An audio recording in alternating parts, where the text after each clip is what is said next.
주님 나를 사랑하신 것 같이 우리도 서로 사랑할 수 있네. 우리는 주의 몸된 교회, 뭐든지 제가 하나 될 때 예수님의 마음을 닮아가며 고통과 즐거움 함께 나누네. 하나님 안에서 우리 서로 이어져 주가 거하신 성전이 되네. 모퉁이 돌 대신 예수와 하나 되게 하신 성령 안에 함께 지어져 가네. 우리는 하나님의 자녀, 우리는 하나님의 자녀. 주 사랑 안에 우리 거할 때 주님 나를 사랑하신 것 같이 우리도 서로 사랑할 수 있네. 우리는 주의 몸된 교회, 뭐든지 제가 하나 될 때 예수님의 마음을 닮아가며 고통과 즐거움 함께 나누네. 하나님 안에서 우리 서로 이어져 주가 거하신 성전이 되네. 모퉁이 돌 대신 예수와 하나 되게 하신 성령 안에 함께 지어져 가. 하나님 안에서, 하나님 안에서 우리 서로 이어져 주가 거하신 성전이 되네. 모퉁이 돌 대신 예수와 하나 되게 하신 성령 안에 함께 지어져 가네. 하나님 안에서, 하나님 안에서 우리 서로 이어져 주가 거하신 성전이 되네. 모퉁이 돌 대신 예수와 하나 되게 하신 성령 안에 함께 지어져 가네. 이 시간 잠시 같이 기도하도록 하겠습니다. 우리는 주님의 몸된 교회이자 성전입니다. 모든 지체가 주님 안에서 하나가 될 때 우리가 정말 예수님의 마음을 닮아가면서 우리도 서로 사랑하면서 고통과 즐거움을 함께 나누며 주님 안에서 아름다운 한 몸, 한 지체가 됩니다. 아버지, 우리를 이런 아름다운 공동체로 불러주셔서 감사합니다. 이 공동체에 우리를 부르시면 우리가 주님 안에서 주님의 그 사랑으로 서로를 사랑하면서 고통과 즐거움과 아픔과 기쁨을 함께 나누는 정말 하나 되는 한 몸, 한 지체로 부르셨음을 믿습니다. 이 시간같이 우리 마음 가운데에 하나님의 사랑이 온전히 가득 부어져서 주님께서 우리 교회뿐만 아니라 각자에게 불러주신 공동체, 가정, 직장, 그리고 이 나라 가운데에 정말 하나님의 사랑이 가득 임하여져서 우리가 정말 그 사랑으로 서로를 사랑하고 한 몸 되는 놀라운 하나님의 나라가 이 땅 가운데 또 임할 수 있도록, 이 공동체 가운데 임할 수 있도록 잠시 같이 중보하며 기도하도록 하겠습니다.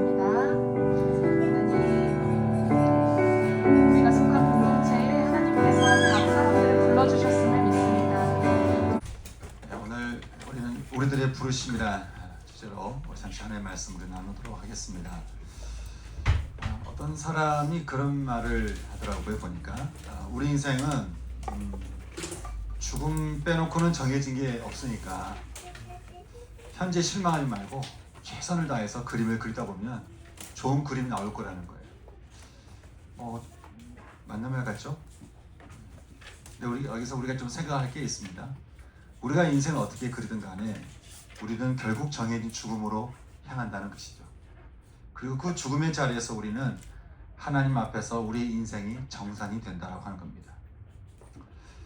그러고 보면 신앙의 관점에서 볼 때 이 세상은 두 부류의 사람이 살고 있는 것 같습니다.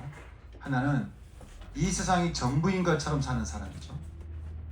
내가 하고 싶은 대로 마음껏, 욕심 부리고 싶은 대로 마음껏 다 누리면서 사는 것을 목표로 삼는 거예요. 하여간 내가 사는 동안에 내가 한번 다 누려보겠다, 이런 생각을 하고 사는 사람이 있을 겁니다. 또 한 부류는 하나님 나라의 마음을 드는 사람이에요. 이 세상에서 우리가 잠시 맛보는, 우리가 이제 예수를 믿으면 하나님 나라를 이렇게 맛보잖아요. 근데 우리가 맛보는 하나님 나라가 주님의 재림과 함께 찾아오는, 완전하게 찾아올 그 날을 우리가 기다리면서 이 세상을 나그네처럼 사는 사람입니다. 여러분 이 세상은 어떤 삶을 여러분이 이 세상에서 살고 계십니까? 여러분이 주인 되는 삶입니까? 아니면 나그네로 사는 삶입니까? 베드로는 나그네로 살아가는 우리네 인생을 향해서 두 가지를 권면했습니다. 하나는 우리 영혼을 파괴시키고 무너뜨리는 육의 욕심이 올라올 때 너희는 그것을 제어하라고 하는 것이죠. 우리 속에서 육체의 욕심이 올라올 때마다 우리가 좀 기억할 말씀이 있습니다. 여러분 창세기 말씀 보게 되면 아벨을 향해서 아주 이를 가했던 가인에게 하나님이 그렇게 말씀하셨죠. 죄가 너를 원하지만 너는 죄를 다스려야 된다. 성도 여러분, 저는 우리 속에서 사단이 끊임없이 육의 욕심을 일으킬 때마다 저는 우리가 그 죄에 굴복하는 것이 아니라 그 죄를 오히려 다스릴 수 있는 그런 믿음이 저는 우리 가운데 있을 수 있기를 진심으로 소망합니다. 어떻게 우리가 그 믿음을 가질 수 있을까요? 여러분, 믿음이 어디서부터 흘러나오죠? 아니, 들으면서 오는데 믿음의 근원이 어디예요? 예수님이잖아요. 그러니까 십자가의 주님을 바라보면서 십자가의 주님께 기도하잖아요. 그러면 육의 욕심이 힘을 잃습니다. 그리고 우리가 육의 욕심에 지배를 당하지 않는 것이죠. 또 한 가지 권면했죠. 그것은 선한 행실을 하라고 하는 겁니다. 무사람을 공경하며 모든 사람을 존중히 대하며 공동체로 부른 형제들을 사랑하고 두려움의 대상을 하나님께 두고 모든 권위자들을 존대하라고 했습니다. 당시 성도들이 대부분 노예들이었고 하층민들이었는데 그들에게 베드로는 말하기를 심지어는 너희를 핍박하는 권위자일지라도 그들에게 복종하며 존대하라고 하는 거예요. 아니, 우리를 핍박하고 우리를 하대하고 그렇게 하는데 왜 우리가 그들을 존대해야 될까? 베드로는 왜 그렇게 말을 했을까요? 여러분, 주님이 우리 영혼을 살리는 구원을 고난을 통해서 주셨잖아요. 그런 것처럼 너희도 그 본을 따라서 고난 가운데 너희의 영혼을 살리시는 주님을 만나고 또 너희에게 고난을 주는 이들에게 그리스도의 구원을 드러내는 것, 너희는 이것을 위해서 부름 받았다라고 이야기를 하고 있는 거예요. 그러니 여러분, 우리가 고난을 당할 때마다, 고난을 겪을 때마다 고난당하신 주님을 우리가 생각해야 되는 것이죠.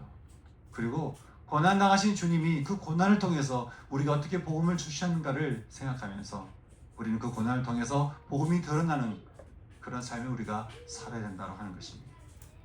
전 여러분이 살면서 당하게 되는 삶의 모든 어려움 앞에서 절망하거나 또는 붕괴하기 전에 고난을 통해 주시는 주님을 여러분 만날 수 있기를 진심으로 소망합니다.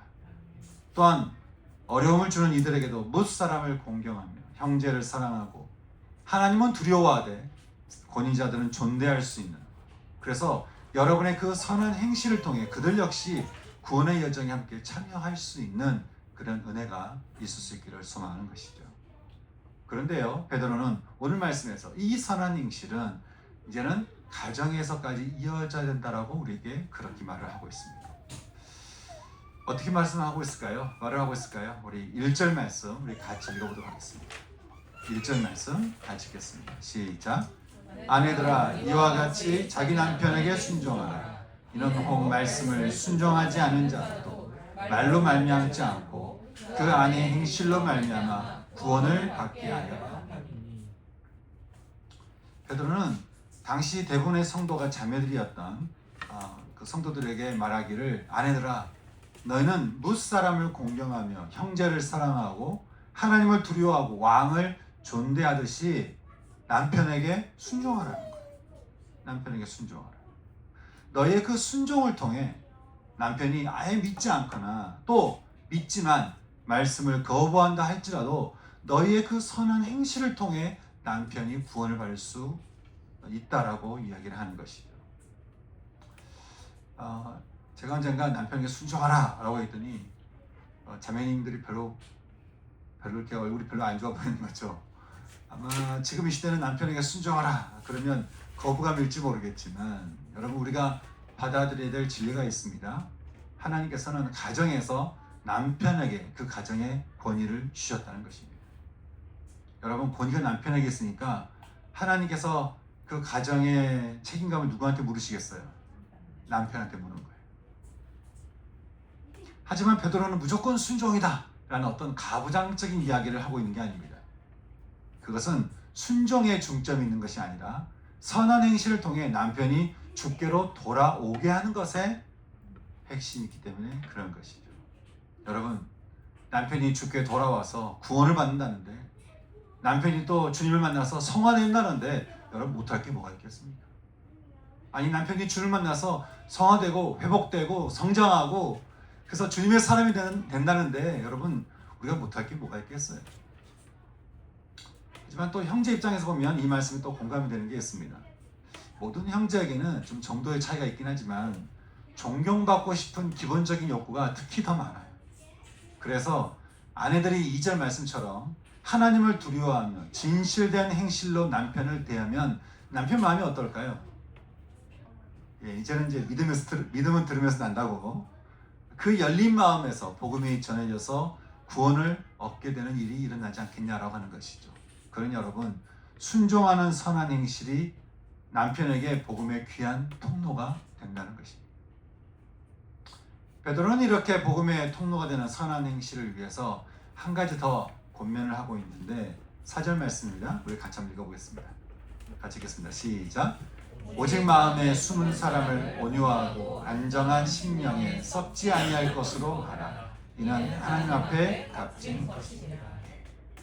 베드로는 아내들에게 말하기를 여러분은 세상 유행을 쫓아서 머리를 꾸미고 장식하고 사람들 앞에서 이렇게 아름답게 드러나게 하는 그런 외적인 아름다움에 여러분 이렇게 마음을 두는 것이 아니라 드러나지 않지만 그리고 영원히 썩지 않는 그런 마음의 아름다움을 가꿀 수 있어야 된다. 그렇게 이야기를 하고 있습니다.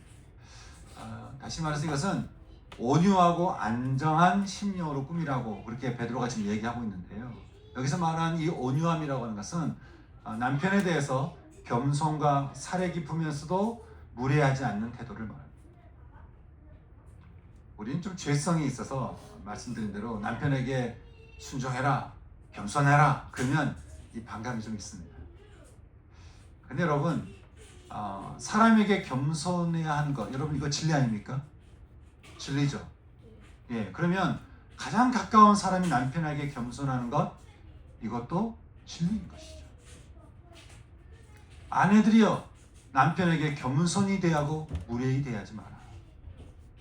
그리고 남편 앞에 평온한 마음을 잃지 않도록 마음을 다루라고 그렇게 이야기를 하고 있습니다. 왜냐하면 이렇게 온유함으로 대하고 마음의 평온함을 가지는 것이야말로 하나님께서 보시기에 가장 아름다운 매우 값진 아름다움이다 라고 이야기를 하고 있기 때문에 그런 것입니다. 지금은 좀 여성의 인권이 많이 높아진 시대이기 때문에 겸손을 좀 자율적으로 해야 되는 그런 경향이 좀 많이 있지만 2000년 전의 가정은 다르겠죠. 절대 남편의 권위 아래서 눌려 사는 존재가 여성이었으니까요. 그들이 먼저 이렇게 복음을 받아들인 다음에 남편을 복음으로 인도한다는 것, 또 남편을 복음으로 성장하게 한다는 것, 남편을 이게 복음 가운데 데려와서 또 복음으로 성화되게 한다는 것, 이게 보통 어려운 일이 아니었을 겁니다. 하지만 베드로는 말합니다. 성경에 나오는 많은 여성들도 하나님께 소망을 두면서 남편에게 순종하는 이 선한 행실을 했던 것 같이 너희도 하나님께는 소망을 두고, 그 소망은 하나님께 두고 온유함과 평온함으로 마음을 가꾸며 순종한다면 너희는 순종으로 열방의 어미가 되었던 사라의 자녀 축복의 사람이 된다라고 이야기를 하고 있는 거지.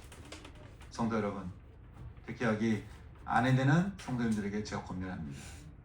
늘 자신을 겸손의 온유함과 평온한 마음으로 여러분의 마음을 가꾸셔서 여러분의 선한 행실을 통해 남편을 평생 주께로 인도할 수 있는 사라의 자녀 축복의 아내들이 되실 수 있기를 주님의 이름으로 축복합니다. 베드로는 이처럼 아내들에게 권면하면서 이제 남편들에게도 이렇게 권면하고 있습니다. 우리 7절 말씀을 같이 읽겠습니다. 같이 읽을까요? 시작. 남편들아, 이와 같이 지식을 따라 너희 아내와 동거하고 그를 더 연약한 그릇이요 또 생명의 은혜를 함께 이어받을 자로 알아 귀히 여기라. 이는 너희 기도가 막히지 아니하게 하려 함이라. 베드로는 이제 또 남편들에게 권면합니다. 남편들아, 아내가 하나님께 소망을 두고 하나님을 경외함으로 남편을 대하고 주께로 인도하는 이 지식대로 여러분은 아내가 연약한 그릇이라는 사실과 아내가 생명을 잉태하여 또 가계를 이어가는 아주 귀한 존재임을 알아야 된다라고 이야기를 하고 있습니다. 베드로는 남편들이 이렇게 해야 하는 이유가 기도가 막히지 않게 하는 이유라고 이렇게 말을 하고 있죠. 이것은요, 아내를 연약한 그릇이요 귀하게 여기는 그 일이 영적인 일이라는 거예요. 영적인 일이기 때문에 그렇게 해야 된다고 하는 것이죠. 그러니 남편들은 여러분의 영이 막히지 않도록 함께 살아가는 아내를 연약한 자로 여기며 또 귀하게 대하라고 권면하는 것입니다. 저는 여기 계신 모든 남편분들에게도 또 권면합니다. 여러분의 아내가 실상 여러분 보시기에 나보다 더 강해 보인다 할지라도 사실은 연약한 그릇이라는 사실을 여러분 잊지 마시기 바랍니다.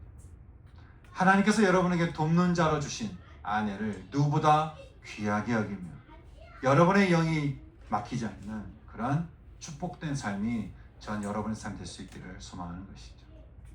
베드로는 이처럼 선한 행실은 가정까지 이어져야 함을 말하면서 이제까지 했던 그 모든 선한 행실을 이제는 이렇게 정리를 해주고 있습니다. 8절과 9절 말씀 우리 같이 읽어보겠습니다. 같이 읽겠습니다. 시작. 마지막으로 말하노니 너희가 다 마음을 같이하여 동정하며 형제를 사랑하며 불쌍히 여기며 겸손하며 악을악으로 욕을 욕으로 갚지 말고 도리어 복을 빌라. 이를 위하여 너희가 부르심을 받았으니 이는 복을 이어받게 하려 하심이라. 아멘. 지금 이제까지 했던 그 모든 선한 행실을 정리하면서 베드로가 말하기를 너희가 이런 선한 행실을 해야 된다라고 이야기를 하는 것이죠. 그러니까 먼저는 모든 마음을 같이하는 선한 행실을 하라고 이야기를 하고 있습니다. 마음을 같이하라고 하는 것은 서로 조화를 이루라고 하는 것입니다. 우리가 서로 많이 참 다르잖아요. 달라도 너무 다른 우리가 어떻게 서로 조화를 이룰 수 있겠습니까? 어쩌면 베드로의 마음 속에는 12 제자와 늘 함께 하셨던 주님을 잊지 못했을 겁니다. 잊을 수 없었을 거예요. 여러분, 주님이 어떻게 12 제자와 함께 조화로우셨을까요?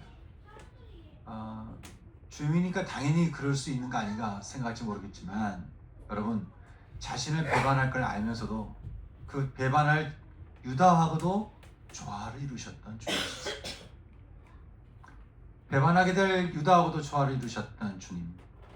여러분, 바울이 고린도에서 말한 대로 우리는 각자가 독립된 존재가 아니라 그리스도의 몸에 붙어있는, 누구는 손이고 누구는 발이고 누구는 눈이고 누구는 귀잖아요. 그러니 손은 발이 있어야 되고 눈은 또 손이 있어야 되는 것처럼 여러분 우리가 교회 안에서든 또 직장에서든 우리가 서로 뭔가 다르다고 서로를 밀어내는 것이 아니라 그들과 한 몸이 되도록 우리가 그렇게 조화로움을 이루기 위해서 자꾸 선한 행실을 한다고 한다면 다르지만 우리는 서로 한 몸이라는 사실을 생각하면서 자꾸 우리가 조화를 이루려고 한다고 한다면 여러분 그런 우리를 보고 세상은 뭐라고 얘기하겠습니까? 예수 믿는 사람은 좀 다르네 라고 하지 않겠어요? 아니 그런 말은 안 해도 좀 달리 보이지 않겠습니까? 저는 세상 사람들이 여러분을 볼 때 세상 사람들과 좀 달리 보일 수 있는 여러분 됐으면 좋겠습니다. 너희가 어떻게 해요?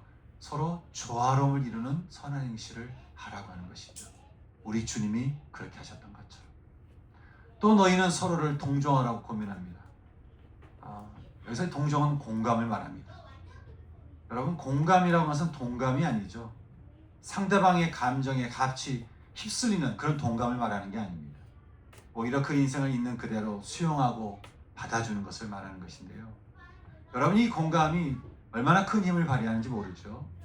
여러분 베드로가 정말 주님 앞에 딱 제자된 삶으로 딱 변화되었던 전환되었던 시점은 바로 디베랴 바닷가 아니겠습니까?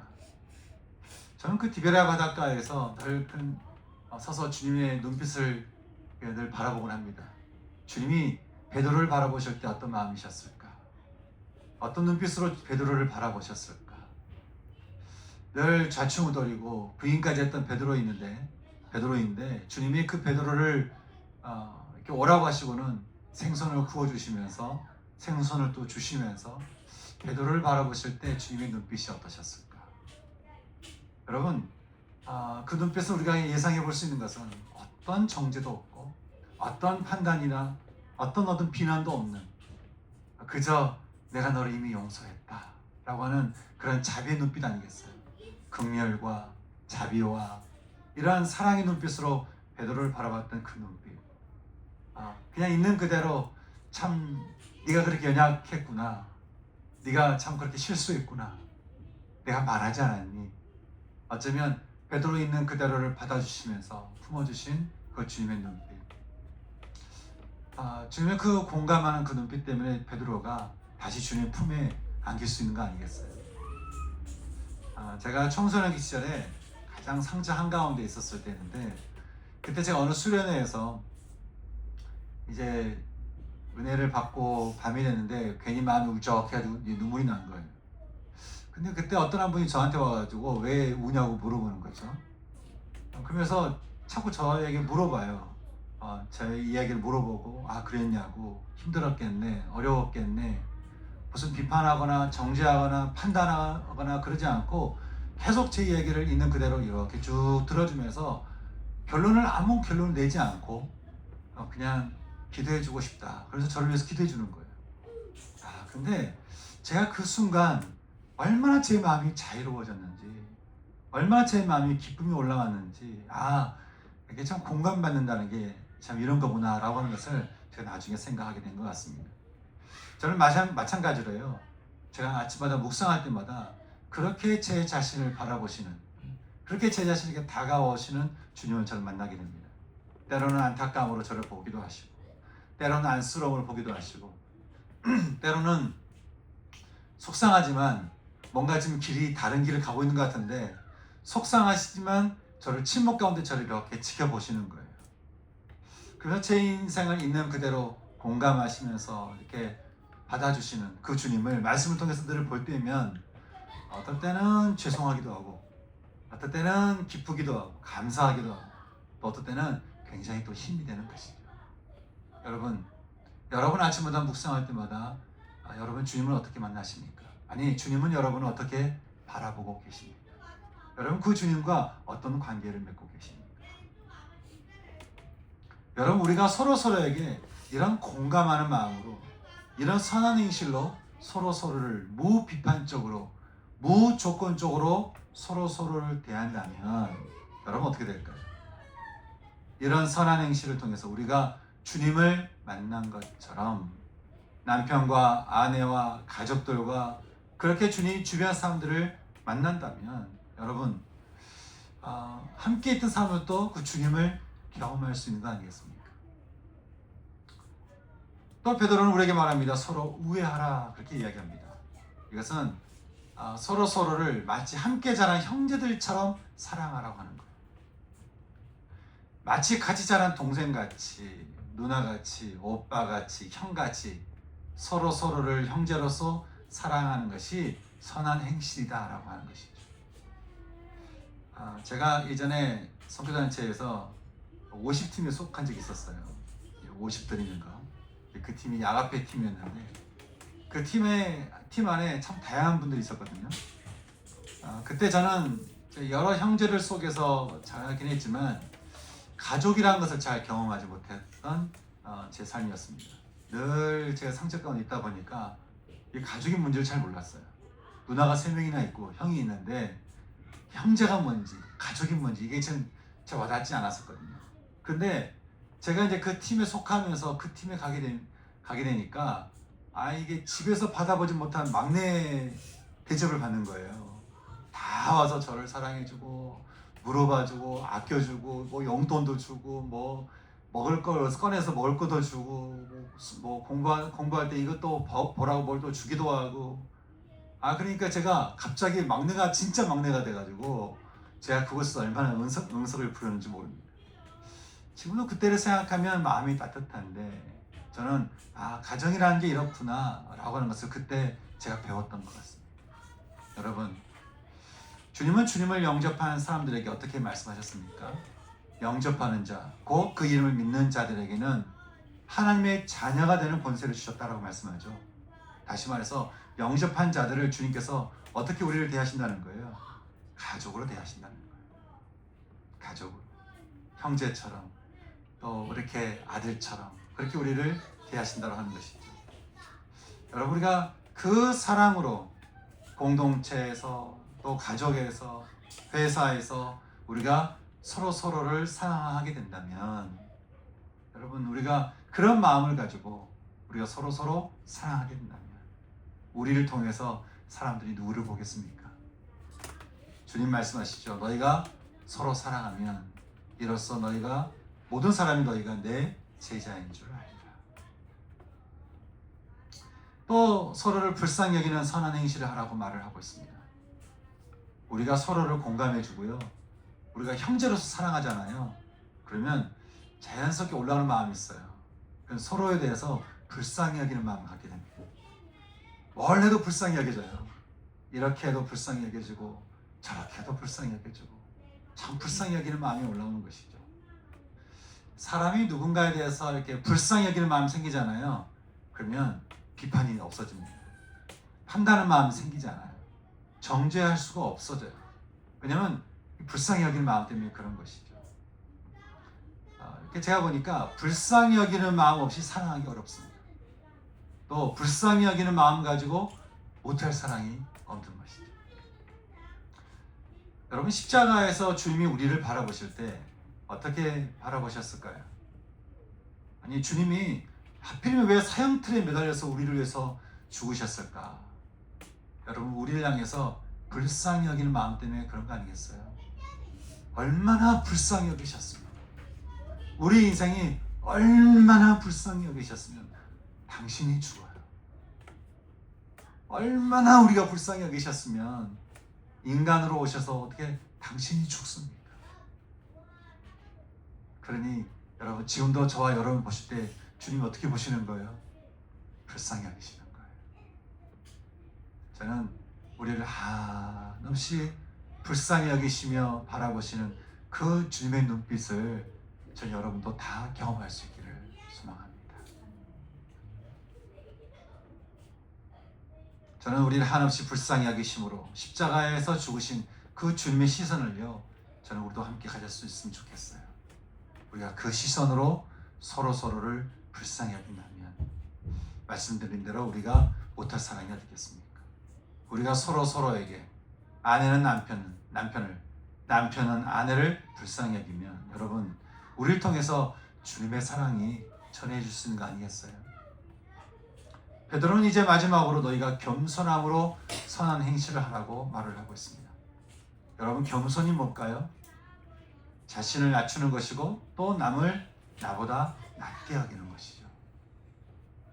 우리가 서로에게 자신을 낮추고 남을 나보다 낮게 여기며 대한다면 누구와 다투고 뭐 갈등을 맺고 또 마음이 상하고 하는 일이 그렇게 많지 않을 겁니다. 여러분, 예루살렘 성전에 주님이 입성하실 때 주님께서 어떻게 들어오셨습니까? 나귀 타고 이렇게 들어오셨죠. 네. 사실 말씀이 있는 그대로 우리가 보자면 여러분, 그 작은 나귀를 타고 이렇게 누군가에게 타고 가잖아요. 그러면 그 모습이 되게 좀 웃겨요. 제가 이스라엘 가서 유대 광야를 이렇게 올라가는데 어떤 한 아이가 나귀를 타고 이렇게 올라가는 거죠. 꼭 주님이 타신 것 같았어요. 근데 걔는 아이잖아요. 나귀가 사람을 태우고 올라가는데 잘 못 올라갑니다. 뒤뚱 이렇게 올라가는데 여러분, 주님께서 뭐 옷을 화려하게 입으셨겠어요? 옷을 뭐 매일매일 갈아입으셨겠습니까? 누가 봐도 그 옷이고 어제 봤던 그제 봤던 한 달 전에 봤던 계속 그 옷 입으시고 남루하게 어떻게 보면 정말 볼품없이 입으셨던 그 주님이 그 뒤뚱거리는 나귀를 타고 올라가시는 생각을 그 성전에 올라가시는 것을 한번 생각해 보세요. 여러분, 이게 무슨 왕의 귀환입니까? 이게 무슨 왕의 입성이에요. 그런데 주님께서 우리에게 그렇게 오신 것은 이유가 있는 거 아니겠어요?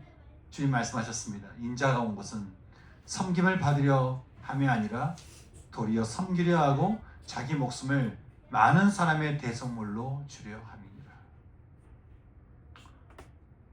뒤뚱거리는 나귀 타고 남루한 옷을 입고 예루살렘 성에 들어가신 메시아를 믿고 계시는 여러분, 우리가 그 주님을 본받아서 우리가 그렇게 서로에게도 겸손함으로 우리가 다가갈 수 있다면, 높은 마음이 아니라 남을 나보다 낮게 여기는 마음으로 우리가 그렇게 서로에게 작은 나귀 타고 다가갈 수 있다면, 여러분, 이 겸손의 선한 행실이 복음이 전할 수 있는 귀한 통로가 될 수 있는 거 아니겠습니까? 그러니 베드로는 누군가 우리에게 악을 행하면 악으로 갚지 말고 욕을 욕으로 갚지도 말고 너희는 도리어 서로를 축복하는 사람이 되라. 왜냐하면 우리가 이것을 위해서 부름을 받았다라고 이야기를 하고 있는 것입니다. 고난당한 것이 일상인 성도들에게 고난을 통해 우리를 구원하신 주님을 전하는 것이 여러분의 부르심이요, 또 선한 행실로 서로를 축복함으로 마음을 같이하고 서로를 공감해주며 형제와 같이 사랑하고 불쌍히 여기며 자신을 낮추고 남을 나보다 낮게 여기는 그런 선한 행실로 우리가 서로를 대하게 된다면, 이것을 위해서 입술로 악을 떠나 피해가고 평화를 추구하며 그것을 따라가게 된다면, 성경 말합니다. 베드로는 말합니다. 주님의 눈이 그들을 바라보게 될 것이고 주님의 귀는 그들의 기도에 집중하게 될 거라고, 귀를 기울이실 거라고 그렇게 이야기를 하고 있습니다. 사랑하는 성도 여러분, 저는 베드로가 전한 이 선한 행실의 부르심이요, 저는 이게 그들만의 부르심이 아니라 이것이 우리의 부르심, 나의 부르심이 될 수 있으면 좋겠습니다. 이것이 나를 부르신 부르심이구나. 고난당하거든 고난당하신 주님을 생각하면서 고난을 통해서 주님을 드러나게 했던 그 부름이 나의 부름이구나. 또 내가 이 땅에 살아가면서 내가 마음껏 사람들을 축복하며 살아가는 삶이, 그래서 그런 축복된 선한 행실을 통해 주님을 드러내는 것이 나의 부르심이구나. 이것을 우리가 잊지 않고요, 좀 이런 부르심을 따라 살기를 소망하면서, 이런 부르심 따라 살기를 내가 갈망하면서 기도하면서 그렇게 평생을 선한 행실을 하며 주님을 드러내며 살아가는 삶, 저는 이 삶이 우리의 삶이 되었으면 좋겠는 거예요. 성도 여러분, 사람이 그 열매로 그 사람을 안다고요.